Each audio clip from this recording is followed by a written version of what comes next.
आखिरी उपदेश। हिंदी मोटिवेशनल कहानी। दोस्तों नमस्कार, आप सभी का स्वागत है। आज हम ऐसी मोटिवेशनल कहानी सुनते हैं, यह सुनकर आपको नई प्रेरणा मिलेगी। तो चलिए सुनते हैं। गुरुकुल में शिक्षा प्राप्त कर रहे शिष्यों में आज काफी उत्साह था। उनकी 12 वर्षों की शिक्षा आज पूर्ण हो रही थी और अब वो अपने घरों को लौट सकते थे।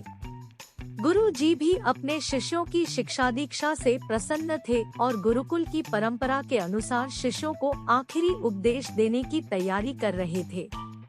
उन्होंने ऊंची आवाज में कहा, आप सभी एक जगह एकत्रित हो जाएं, मुझे आपको आखिरी उपदेश देना है। गुरु की आज्ञा का पालन करते हुए सभी शिष्य एक जगह एकत्रित हो गए। गुरु जी ने अपने हाथ में कुछ लकड़ी के खिलौने पकड़े हुए थे। उन्होंने शिष्यों को खिलौने दिखाते हुए कहा, आपको इन तीनों खिलौनों में अंतर ढूंढने हैं। सभी शिष्य ध्यानपूर्वक खिलौनों को देखने लगे। तीनों लकड़ी से बने बिल्कुल एक समान दिखने वाले गुड्डे थे। सभी चकित थे कि भला इनमें क्या अंतर हो सकता है। तभी किसी ने कहा, अरे ये देखो, इस गुड्डे के में एक छेद है। यह संकेत काफी था। जल्द ही शिष्यों ने पता लगा लिया और गुरु जी से बोले, गुरु जी, इन गुड्डों में बस इतना ही अंतर है कि एक के दोनों कान में छेद है, दूसरे के एक कान और एक मुंह में छेद है और तीसरे के सिर्फ एक कान में छेद है। गुरु जी बोले, बिल्कुल सही, और उन्होंने धातु का एक पतला तार देते हुए उसे कान के छेद में डालने के लिए कहा। शिष्यों ने वैसा ही किया।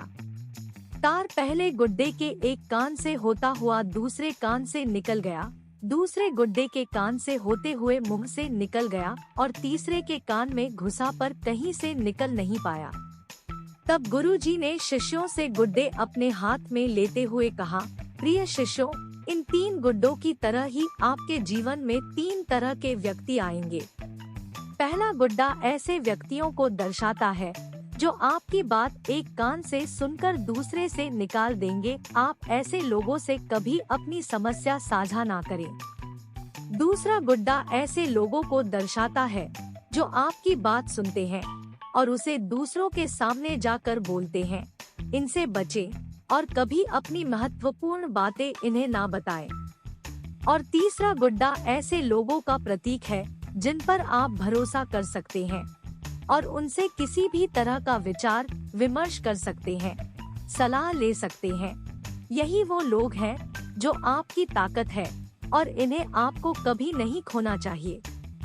दोस्तों, आशा है आपको यह कहानी सुनकर निश्चित ही प्रेरणा मिली हो। तो अपने दोस्तों को शेयर करें, लाइक, कमेंट और सब्सक्राइब करना ना भूलें, ताकि रोज आने वाली एक नई आशा की किरण सबसे पहले आप तक पहुंच पाए। धन्यवाद।